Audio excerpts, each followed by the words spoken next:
It's time for another season of The Palmetto Porch, an original podcast from Discover South Carolina. I'm Devin Whitmire. Join me as I get to the heart of what makes South Carolina such a great place to visit by speaking to the locals who make it so special. Premiering December 5th, find The Palmetto Porch wherever you get your podcasts. And for more information about our show, visit scpalmettoporch.com.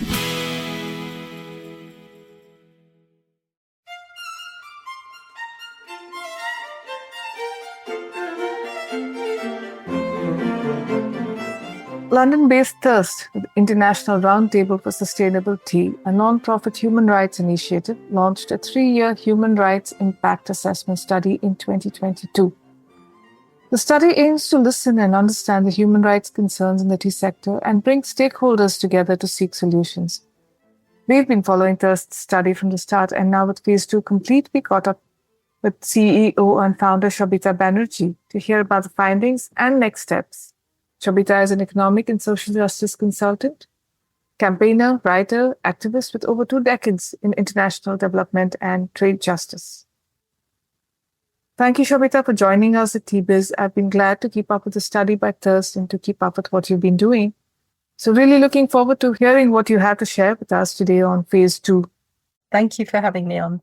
I was reading the report that you've already published on the Thirst site, and I think there's a lot of things there that are current preoccupations with the industry folks. But before we go into that, if you can just once again introduce the study that you planned, what Phase 1 was and Phase 2 was, that would be good for our listeners.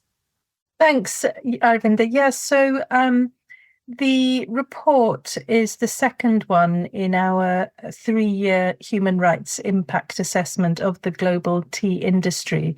It's quite a unique study in the sense that it's an independent human rights impact assessment. It hasn't been commissioned by any company, although we have had contributions towards it from various companies and organizations.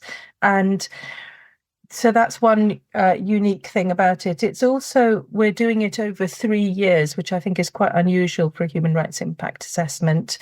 And the fact that it's at an industry level is quite unusual.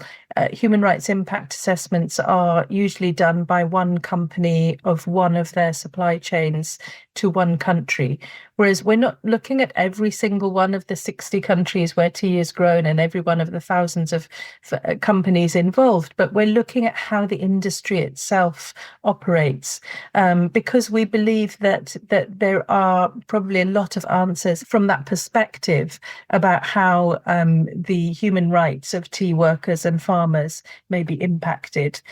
The last thing that's quite unique about the study is that we're not intending to present the tea industry with a list of recommendations, but we are pulling together as much information as possible that will help them with other stakeholders to sit down and come up with the recommendations themselves.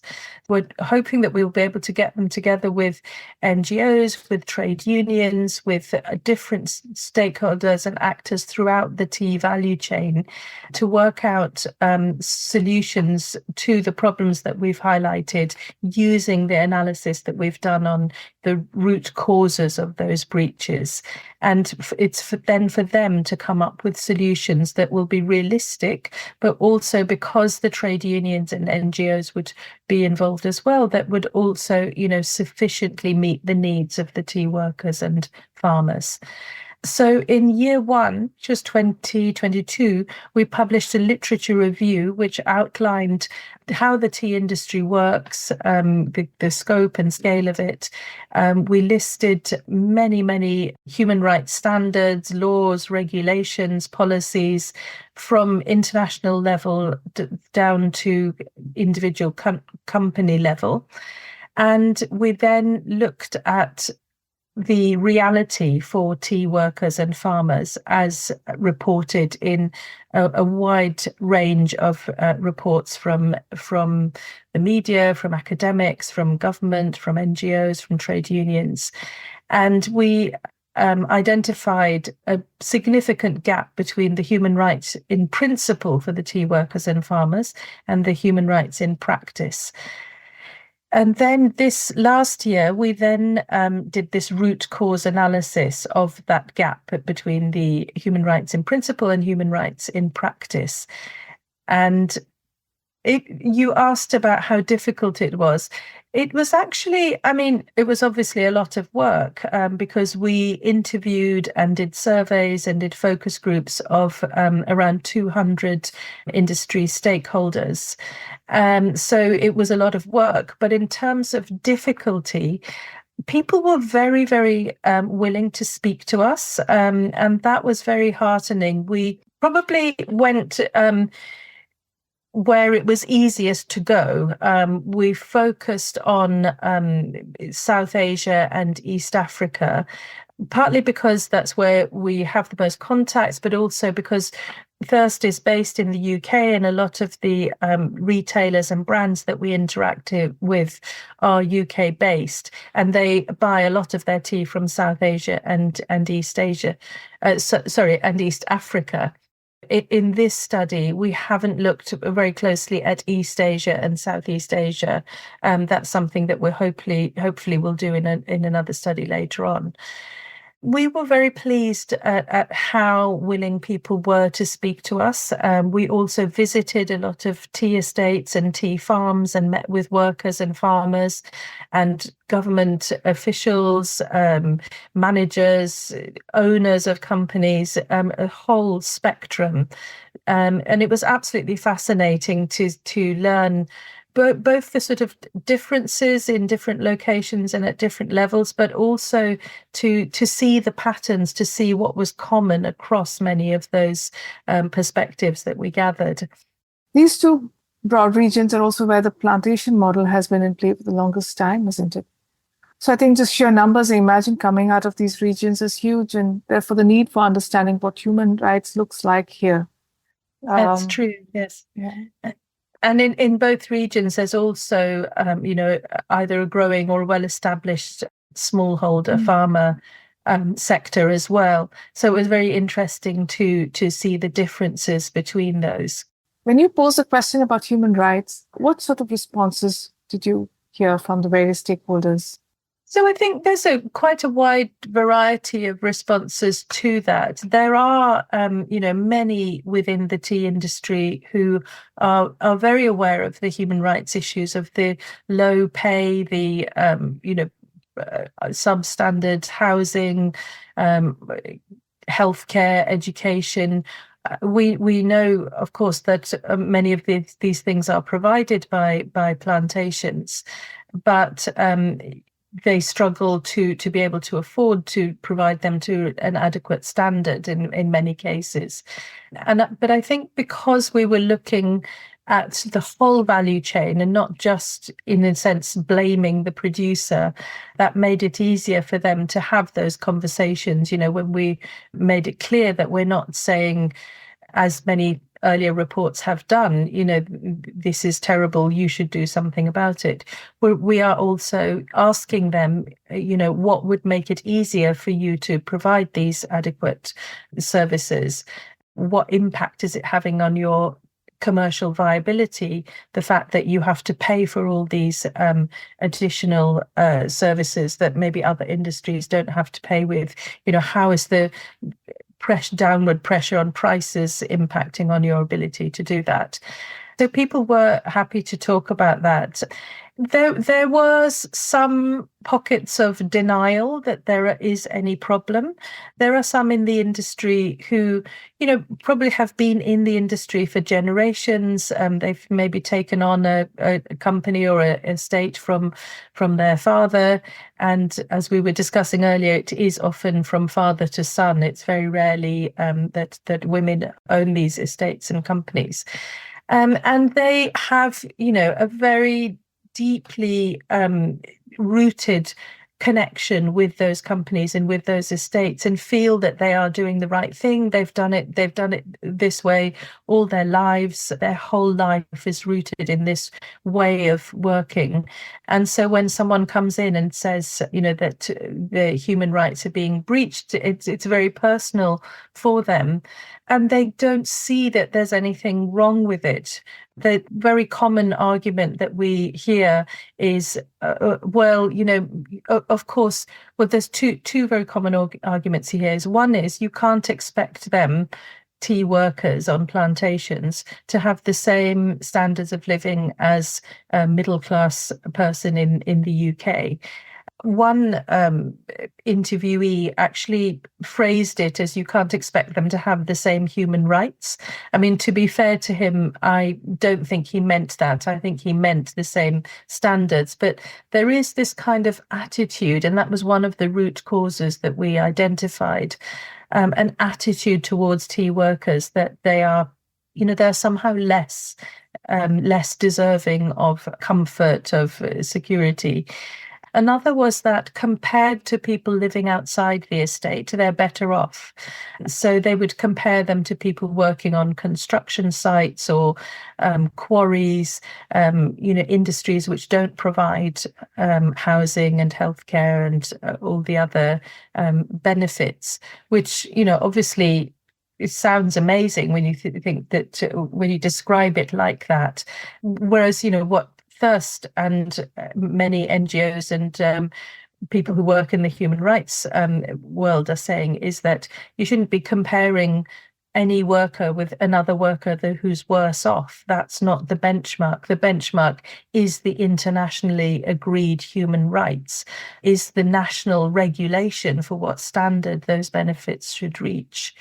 So I think a lot of people see the term human rights in a different way. They see it as a lot of people in tea producing countries, I think, see it as a Western kind of concept being imposed on them, and it's an extension of colonialism.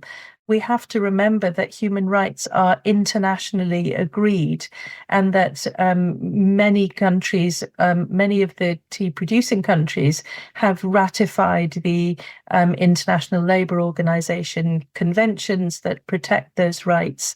These are not something imposed from outside. They are a human right, and they're the rights of all human beings, wherever they live and whatever industry they work in. When you speak to people who work on the estates, the workers and the pluckers, what's their view and their attitude? Is there a better sense or awareness of human rights, or do they share some of the same views that management shares, because it's also something they have inherited? A lot of people who I've spoken to who work on tea estates are not very happy because although, yes, they have lived like that for generations, I think nowadays people are much more aware of what they could be earning, or what lives they could be having. They have access now to television, to the internet, and maybe also just generally, awareness of rights has increased. So workers, to some extent, I think, are mindful that they should have better pay, that their children should have better education. I mean, I don't think I've ever met a tea worker who isn't struggling to raise more money to educate their children. They are all desperate to get them educated and get them out of the tea sector, which is something that the sector really needs to address and think about how they're going to run the estates or grow tea in the future. I have to say, we didn't interview a lot of tea workers or farmers for this study, because our original study, the literature review, covered many reports in which hundreds, if not thousands, of workers were interviewed. Because in this study we were looking at the root causes, which tea workers and farmers themselves may not be aware of. We were looking at the whole industry and how it functions. So that there's a very small number of workers that we actually interviewed for this study. But obviously, first. He never misses an opportunity to talk to tea workers and farmers when we can. They are aware of the impacts of these things, but they're not so aware of the root causes behind it. But occasionally you would get glimmers. So in some tea factory workers that I interviewed in Tanzania showed that they did understand that there was, an issue about the price that is received for the tea, and that's why it's hard for them to receive a better wage. I've spoken with a tea worker in India who, when I asked, why do you think it's mostly women who are plucking tea, who are employed to pluck tea? And she said, because we are easier to boss. So there is a kind of some sort of understanding of why they are in the situation they are. But as I said, they're very keen to get their children out of it. You've listed 9 root causes in the report, and I think bookending the entire study is the first one on pricing. The other end, you have resistance to change. One was very specific, very tangible. The other is rather intangible. So between the two, it seems like the whole spectrum of what's affecting the industry is all there. I wanted to understand how you've organized the report and what readers should keep in mind when we read it. Yeah, that's a really astute observation, actually, about one being tangible and one being intangible. I think that's right. The first one that you mentioned, price, it actually, the first one is a little bit more complicated than that. We've called it Economics 101 because it is about the price, but it's about the fact that prices are low because there is this massive global oversupply of tea, combined with a stagnation in demand. So, high supply, low demand, obviously the price is going to be low. And yet governments still keep increasing the output of their tea. And yet there are organizations which still encourage farmers to increase their yield, increase their production. That until that stops, the price is not going to improve. It really is urgently needed for tea growing countries, companies, organizations to face the fact that there is too much tea now, and they've got to find a way of finding a balance between the amount of tea that's produced and the amount of demand that there is for it. So that was the first one, as you said. The last one, actually, the resistance to change was the 10th one. We had 9 root causes, and then this resistance to change kind of underlying it all. And that is a really interesting one. We proposed this idea of organizational imprinting. It was originally found in animal behavioral studies, where when an animal is born, a bird is hatched, they will imprint on the first living thing they see and assume that's their mother. Those studies were then expanded to see how human beings react in that way as well, very often.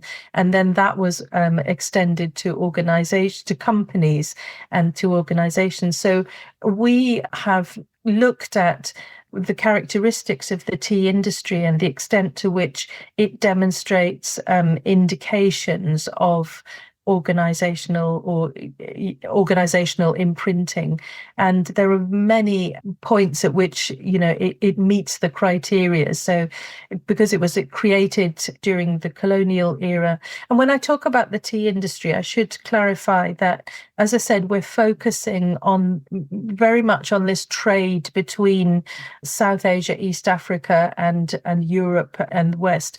We were very aware that that's not the whole tea industry, that there is also huge tea industry in China, in other East Asian countries, and also other huge markets for tea, for example, the Middle East and Russia.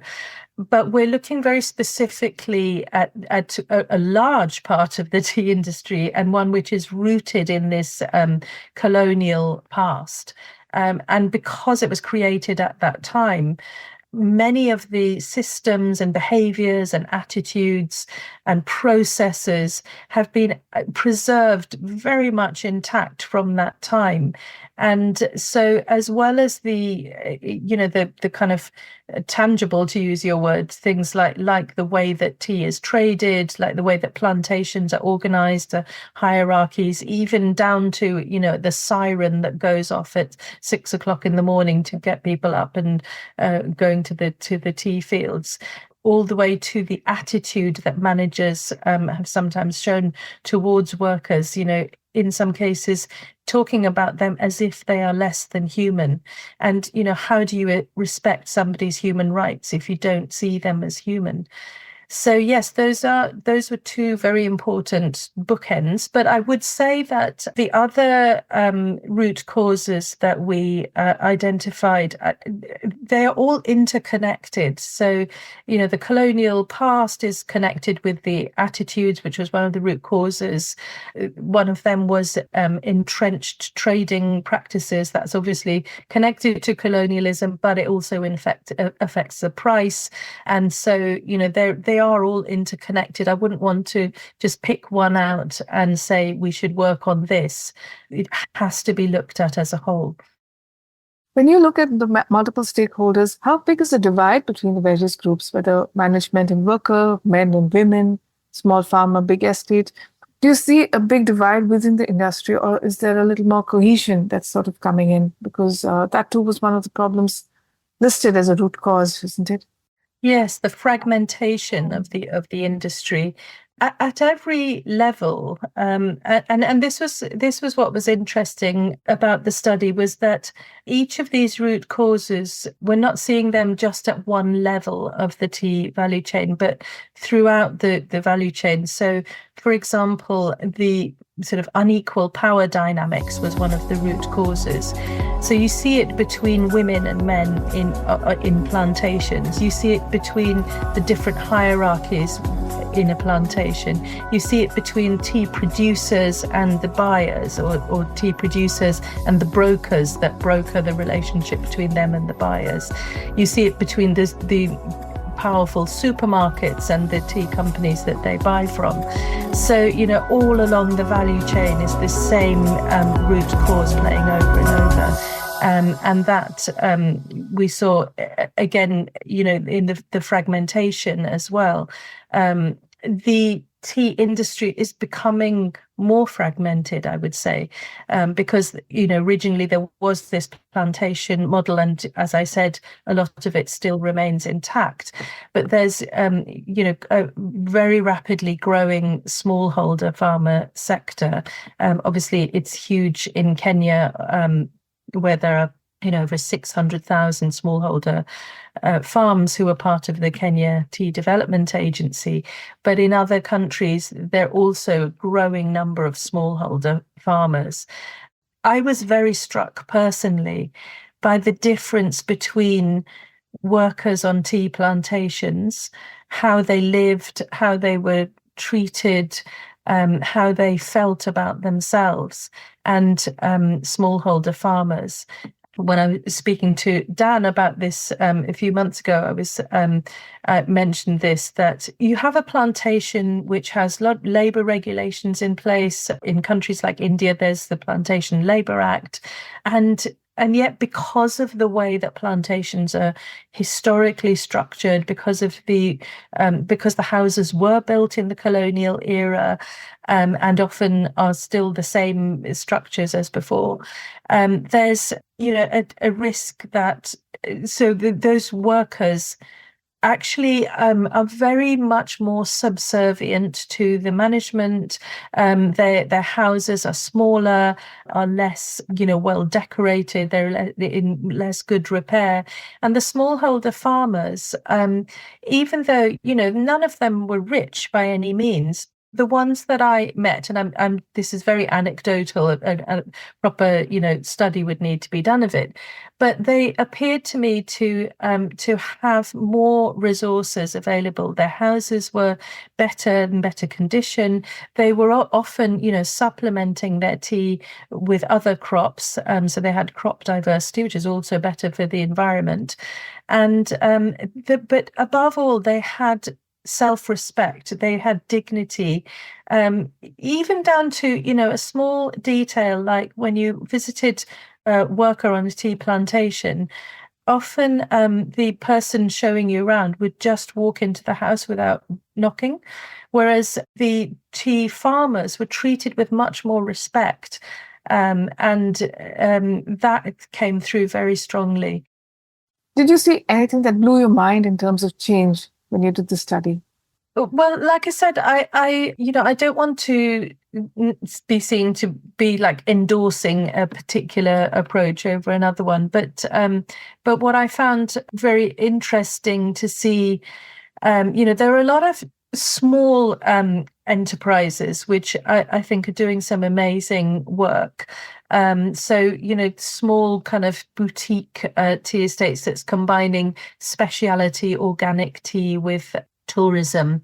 Now there are people in the industry who would say, oh, well, that's all very well, but that's very small scale. It can't, it can't have an impact. But, anything big is made up of small elements. So I was very impressed by the block farming approach in Tanzania, and I believe the same approach is used also in Rwanda. There, where that's a system where a block of land is allocated to growing tea, but the block is divided up into smaller portions, and the land is then given or sold to individuals in the community who would otherwise not own their own land. So very often it's women or young people, and then they all grow the tea together. So it has both the kind of individual freedom that the smallholder farming model has, but it can benefit from the economies of scale by being this large block, and all the leaf is collected together. There are extension officers who can go and advise on the soil, and fertilizer can be purchased in bulk, etc. So that was a very impressive model, and I spoke to many of the farmers who were using that model and found it very productive and helpful. Is that a variation of the cooperative in some way, or have they addressed some of the challenges that otherwise the traditional cooperative model has? There were, I believe, in the case that we saw in Tanzania, which was in Njombe in the south, the land was owned cooperatively, but the farming that was done individually. I mean, they did have to cooperate with each other, but they weren't a formal cooperative of in terms of the farming. So yeah, it is a sort of take on cooperatives. But there are other examples of smallholder associations rather than cooperatives. Because I think one of the risks of cooperatives in some contexts is that they can be open to exploitation. They can become very political. So sometimes a smallholder association can work better. You mentioned tea drinkers, tea consumers. And another of the root causes that we identified was the lack of transparency in the tea sector, or kind of lack of awareness along the value chain. And again, like with the other root causes, this manifests at different levels of the value chain. And tea drinkers, tea consumers are, on the whole, completely unaware of how the tea industry works, of the condition in which tea workers and farmers are living, the poverty that they are living in. I give a lot of talks about tea, and people are always really surprised. I mean, despite the fact that, ever since the inception of the industry, there have been endless media reports about this. I think, I don't know whether people are in denial. Tea is such a loved beverage, people associated with comfort, with friendship, with family, with home. And so maybe people just don't want to think of it as coming out of, in some cases, of exploitation and poverty. But and when they do become aware, they always want to know, so where can we, where should we be buying tea from which isn't subject to exploitation? And I always have to say to them, well, Thirst doesn't endorse any particular company, but you need to be aware of these situations, and you need to be aware that the price you're paying for the tea is way below what is needed in order to allow those workers and farmers to be living a decent standard of living. And that's the communication that's just not gone out, isn't it? Industry has not told consumers that, listen, we are in trouble, can you help us out? If consumers will sit up and take notice and say, okay, what can we do? And maybe, yes, okay, we could pay a little more. Can that happen? I think part of the reason for that is another of the root causes we identified was an over-reliance on certification.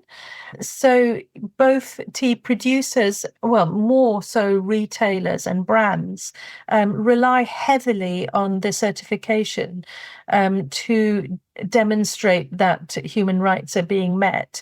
And so consumers see these certification stamps and they assume that that means that everything is okay, it's being fairly traded, the rainforests are being protected, the human rights are being met. Whereas the certification organizations themselves, they do not claim to have solved all the problems, that, the certification is meant to demonstrate that there's continuous improvement.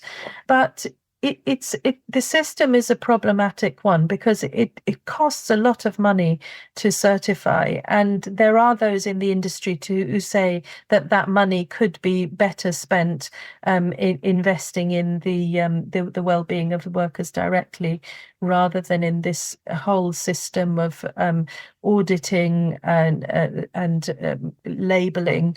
The audits themselves are costly. They're an additional cost on the producer, and audits have been found repeatedly to not find human rights abuses. I mean, the recent, a year ago now, the Panorama expose on sexual exploitation in tea estates in Kenya were on Rainforest Alliance certified estates. So I think both consumers and brands and retailers need to recognize the limitations of certification and, do their human rights due diligence really thoroughly themselves and make sure that they're taking whatever steps are necessary to avoid those things happening. So I traveled around South India, Tanzania and Kenya. My colleague Dharmaraj, he went to Sri Lanka and traveled around there, met a lot of workers and farmers there. And we also did a survey, a global tea producers survey. So we had tea producers anonymously answering questions about their relationships with their customers, as well as the condition of their workers, I would say. That was a small sample, but we're hoping we hope to repeat that survey in future years and hope that there will be a growing number of producers who will take part in that and who will see that as a way that they can communicate along the value chain, what their problems are. As we were saying, they haven't really said very publicly these are our problems because it's hard for them. They can't speak openly about their customers not paying them enough because they don't want to upset their customers and lose their custom. So this anonymous survey would be one way of them being able to do that. What you've managed is to get people to start speaking up. I think that's a huge first step, isn't it? Speak up, not so much to complain, but speak up to articulate problems and say, okay, now can we look at finding solutions? Yeah. Exactly. Yeah. Yeah. I think that really sums up what Thirst is trying to do. We're trying to listen to everybody, listen to all perspectives, and we're solution oriented. And I just wanted to add, when you ask where we've been and who we've spoken to, as well as those countries, we've obviously also done a lot of desk research and interviewed many other players in the tea value chain. So we've had focus groups of supermarkets, focus groups of ethical tea partnership members. We have spoken with experts on gender, experts on international supply chains. So we've looked, as well as along the value chain, including at the brand and retail level. We've also looked more broadly at the context within which the tea industry is operating. So we're really looking at it on the whole.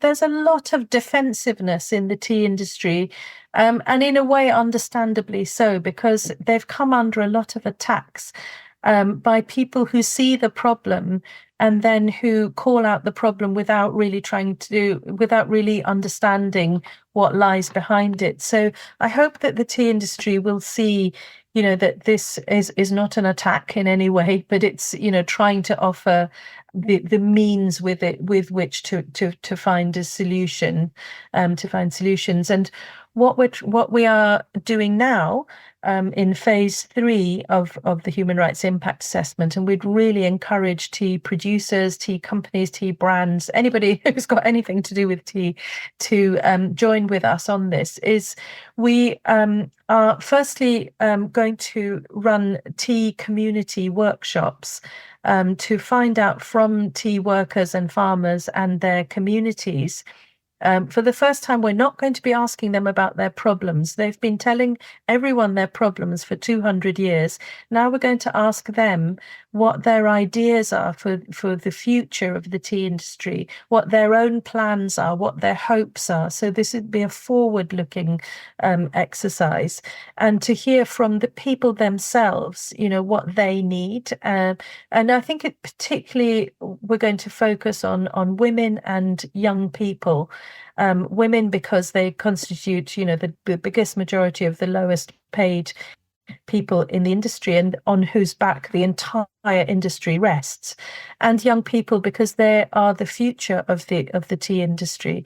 So we want to know, what they feel and what their ideas are, and then we're going to bring all of this together, and we want to sit down with different sectors of the tea industry, as you say, to come up with solutions. So we want to present all these findings to the industry and say, this is these are the human rights and regulations that are in place. This is the reality for tea workers and farmers. There's this huge gap. These are the root causes. Here are some other ideas of other approaches that have been tried. This is what the tea workers and farmers themselves think should be done. Now let's take all this together and sit down together and try and figure out, what can we do? Are there some low-hanging fruit that we can start with to solve some of the issues? Are there, large global pieces of work that we need to do? For example, tea-producing country governments sitting down together and saying, we have to manage this oversupply because it's killing the tea industry. When do you get started on phase 3? Is it already in the works? It's already in the works. We are looking for partners and funders for this phase. So we would really, appeal to the tea industry and stakeholders and its well-wishers to support us in doing this work. There's so many millions of people throughout the world who actually rely on the tea industry for their livelihoods. And it is in crisis. And I think, it's a perfect time. They do say never let a good crisis go to waste. So it's a perfect time to relook at the industry, how it works. And what Thirst is aiming for is a resilient tea industry that's fair for everybody. Thank you so much for this chat, Sabita. As always, it was insightful and enlightening, and we hope it will open those windows into possibilities. Wishing you all the best for phase 3, and we look forward to catching up with you once phase 3 is done. Me too, Arvinda. Thank you. Thank you so much for having me.